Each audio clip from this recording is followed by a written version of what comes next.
Hola, bueno, espero que anden bien.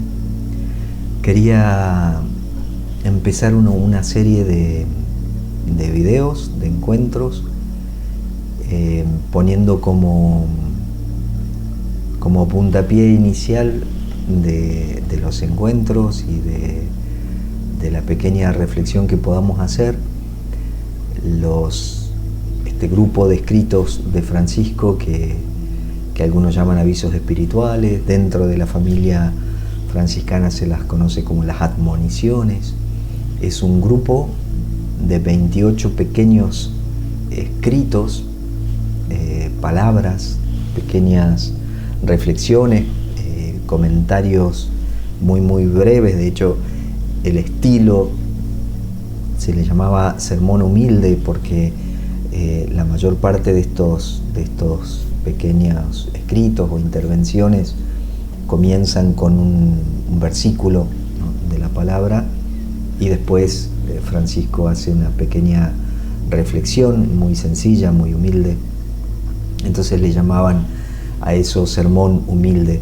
Son intervenciones que Francisco ha tenido posiblemente en los capítulos, en los encuentros que tenían los hermanos.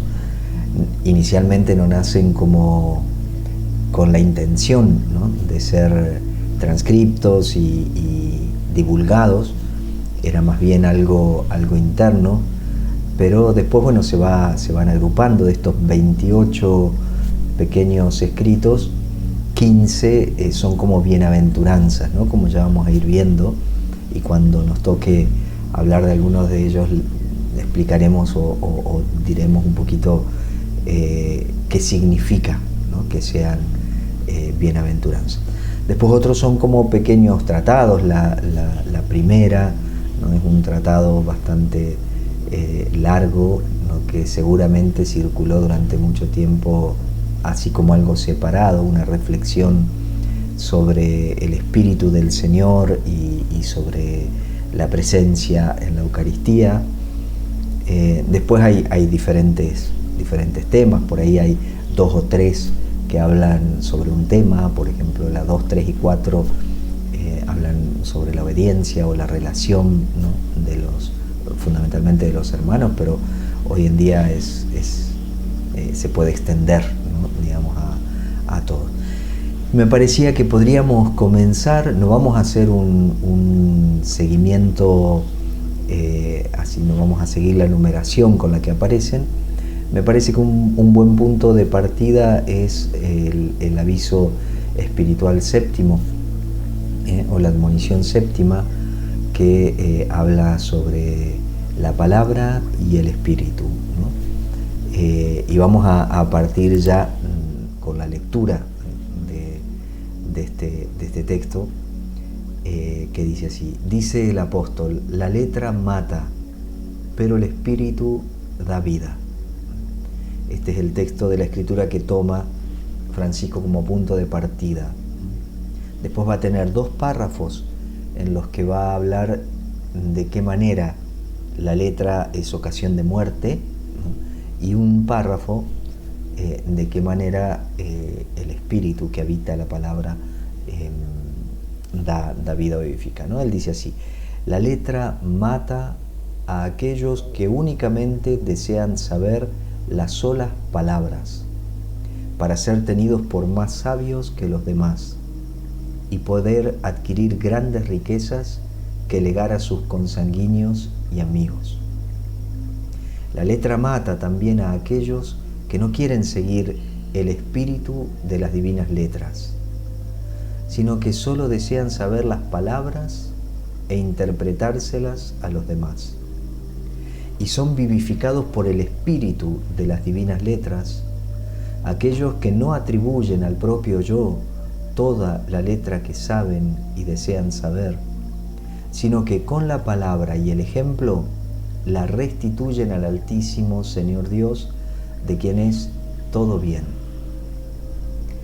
Bueno, ya el texto es muy sugestivo. Estoy seguro que si lo leemos detenidamente y lo dejamos resonar en cada uno y cada una de ustedes, seguro que surgen un montón de cosas muy bonitas, porque realmente las lecturas que hacemos, tanto de las divinas letras, como dice acá Francisco, cuando él dice las divinas letras, se refiere a la Sagrada Escritura.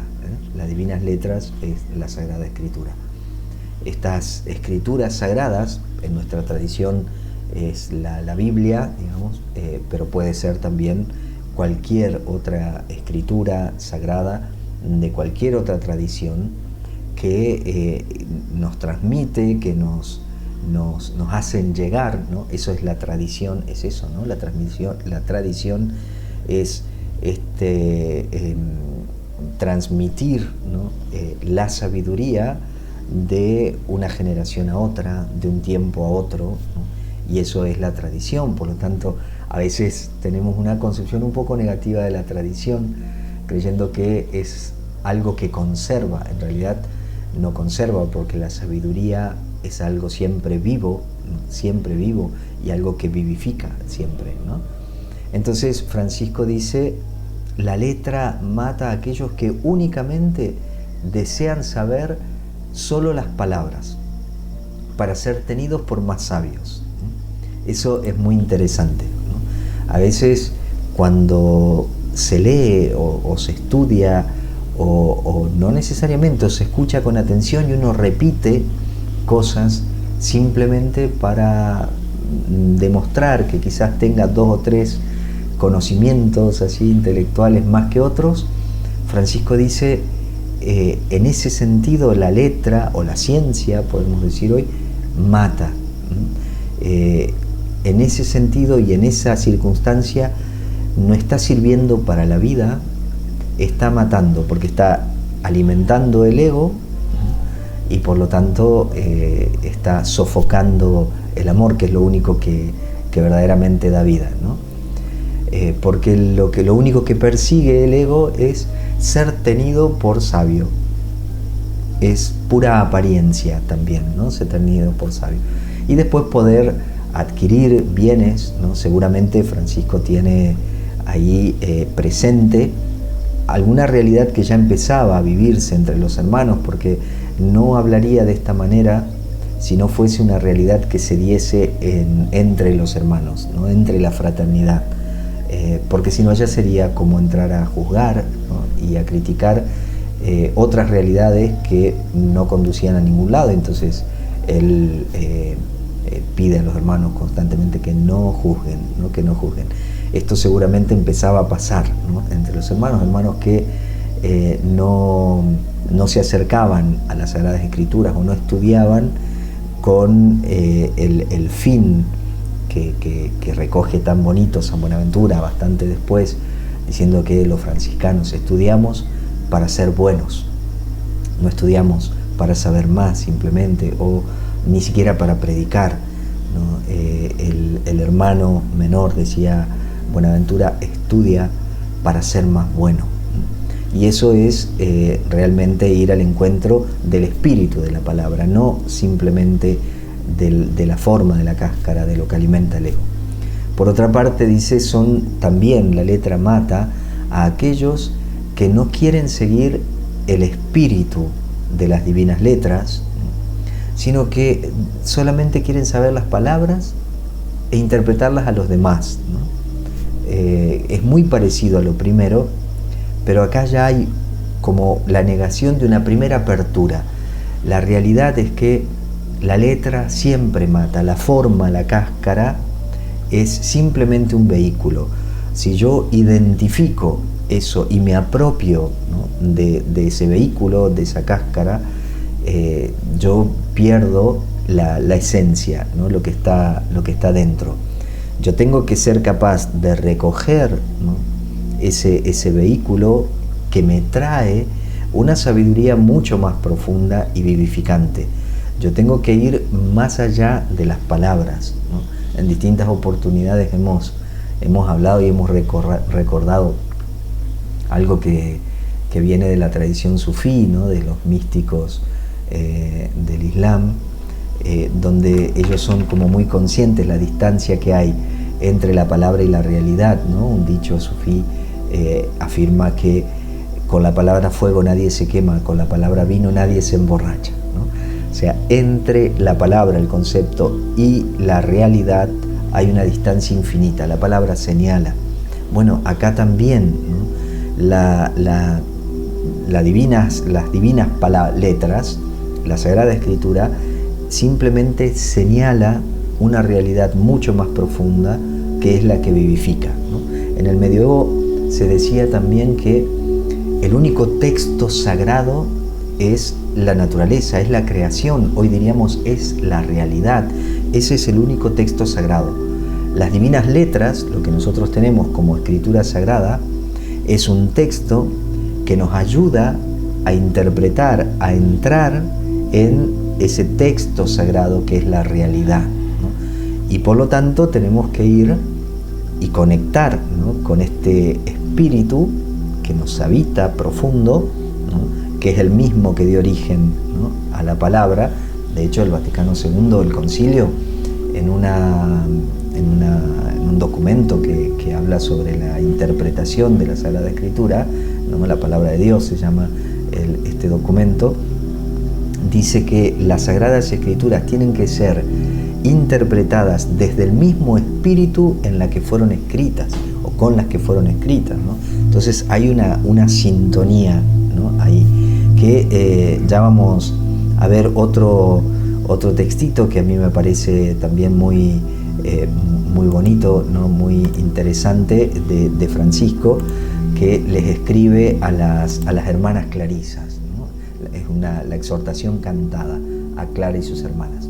Fíjense qué bonito lo que les dice Francisco, que en realidad esto era cantado como el cántico de las criaturas, ¿no? Dice: escuchen, pobrecillas por el Señor llamadas, que de diversas partes y provincias han sido congregadas, vivan siempre en la verdad, para que en la obediencia puedan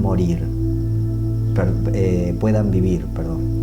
No miren la vida del exterior, porque la del espíritu es mejor. Después sigue, pero hasta acá me parecía importante traerlo, ¿no? Escuchen, pobrecillas por el Señor llamadas, que de diferentes lugares son convocadas ahí a San Damián, donde vivían con Clara, vivan siempre en la verdad. Esto es precioso, ¿no? Seguramente a varios y varias les puede resonar lo que dice Jesús, ¿no? La verdad los hará libres, ¿no? O sea, lo que nos hace verdaderamente libres es vivir en la verdad, ¿no? Ahí podríamos hablar un montón, ¿no? ¿Qué significa vivir en la verdad, ¿no? ¿Qué significa estar ahí? Y es hermoso, es hermosa la relación que se puede generar entre el vivir en verdad y el ego, ¿no? El ego está pendiente de la apariencia, está defendiéndose constantemente porque tiene terror de que hablen mal, de no ser comprendido, de no ser querido, de no ser aceptado. El vivir en verdad es más profundo, va más al fondo, va más allá del ego y nos libera de esa búsqueda tremenda de apariencia, ¿no?, que parece una de las tareas principales del ego. Y fíjense que Francisco les dice: vivan siempre en la verdad, para que en la obediencia puedan vivir.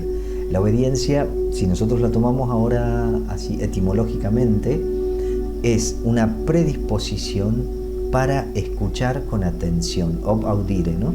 O sea, es una predisposición para escuchar con atención. Y esto es maravilloso. O sea, si nosotros pudiésemos vivir con una actitud de escucha atenta, seguramente la calidad de nuestra vida sería diferente. Si nosotros alimentásemos la escucha atenta de la realidad, la escucha atenta del otro, la escucha atenta nuestra interior, ganaríamos hondura, muchísima hondura, ¿no? Y por lo tanto seríamos mucho más abiertos, no tendríamos de qué defendernos, porque estaríamos cada vez más afianzados en la verdad. Y les dice Francisco: no miren la vida de fuera, ¿no? la vida del exterior, porque la del espíritu, la del interior, es mejor. Ahí está naturalmente jugando también con la realidad de las hermanas. Las hermanas vivían en un monasterio muy pequeño, San Damián, adentro, ¿no? Había algunas, nomás poquitas, que salían para pedir limosna, pero la mayor parte vivían adentro, entonces él juega con esa imagen, ¿no? O sea, no miren la vida de fuera de los muros del monasterio, porque la de dentro es mejor. No miren la vida exterior, porque la del espíritu es mejor. Me parece que esto es muy bonito para tenerlo presente, para entender quizás, ¿no?, un poquito mejor también la última parte de este aviso espiritual que estábamos viendo, ¿no?, que son vivificados por el espíritu de las divinas letras aquellos que no atribuyen al propio yo, es decir, aquellos que no permiten que el ego se apropie, ¿no?, se aferre a las palabras, a las ideas, a los conceptos, sino que saben que todo esto lo han recibido del Altísimo, o sea, es la misma sabiduría de Dios que se comunica, y que Él es la fuente de todo bien, y que por lo tanto lo restituyen, ¿no?, todo a Dios, ¿no? O sea, es la sabiduría que viene de Dios para enriquecernos, para enseñarnos a vivir en la verdad, para ser libres, para alcanzar la plenitud que somos, ¿no?, que está inscripta en nosotros, y el modo de que esta sabiduría, ¿no?, va saneándonos de todo lo que el ego va haciendo en nosotros, sobre todo por medio de la apropiación, ¿no?, del apego, nos va liberando de todo eso por medio de la restitución. O sea, ¿cómo hago para no apegarme? Soy consciente que no me pertenece. Hay una sabiduría que nos trasciende, que nos dio origen, que nos trasciende y que no pertenece a alguien, ¿no?, sino que es Dios mismo, que no puede ser apropiado, y por lo tanto el ejercicio de esta restitución es como ser conscientes constantemente de que no nos podemos aferrar, que tenemos que desapegarnos, desapropiarnos y restituir constantemente. Es una práctica, ¿no? O sea, yo soy consciente de esto, me doy cuenta que me estoy apropiando, me doy cuenta por los signos, ¿no? Me doy cuenta porque y me estoy enorgulleciendo un poco, me estoy creyendo un poquito más que los otros, estoy haciendo una distinción, ¿no?, entre los otros y yo, y entonces empiezo a poner distancia, empiezo a hacer mucho hincapié en la separación, ¿no?, en vez de la unión, ¿no?, en vez de la unidad que somos. Empiezo a generar un poco más de discordia, ¿no?, en vez de buscar la comunión y trascender todas las diferencias con la conciencia de que en realidad es una misma sabiduría, ¿no?, la que nos vivifica y la que nos hace progresar, ¿no?, hoy diríamos evolucionar, ¿no? Y creo que eso es muy lindo. Bueno, eso quería compartirles desde este aviso espiritual de Francisco, que la letra mata, pero el espíritu da vida. Si yo me quedo solamente en el conocimiento que va a alimentar mi ego, entonces naturalmente me va a hacer mucho daño, es muy probable que me haga mucho daño, y también empobreceré a muchos, ¿no?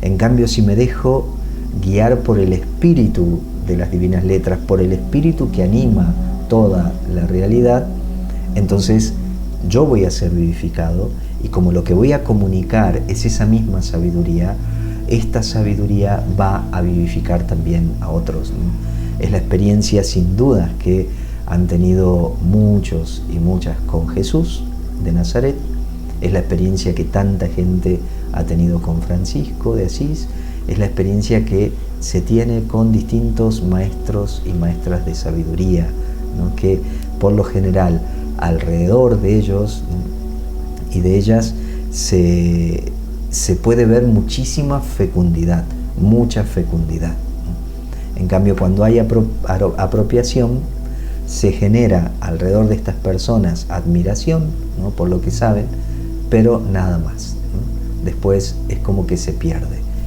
En cambio, creo que abrir el corazón, ¿no?, y también nuestra mente, nuestra cabeza, a esta sabiduría, ¿no?, que nos llega por medio de la palabra, por medio del concepto, pero que es mucho más que la palabra, que el concepto, que la idea.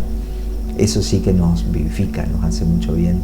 Y los signos, naturalmente, serán la búsqueda de la paz, la búsqueda de la comunión, de la unidad, ¿no?, la alegría profunda, la libertad, ¿no?, todo eso que somos y que por eso nos sentimos tan bien cuando lo experimentamos, porque cuando experimentamos estas cosas es como experimentar que volvemos a casa. Entonces, bueno, agradezcamos a Francisco que nos regala en estas cosas tan breves una fuente, ¿no?, de sabiduría tan grande. Que Dios les bendiga mucho.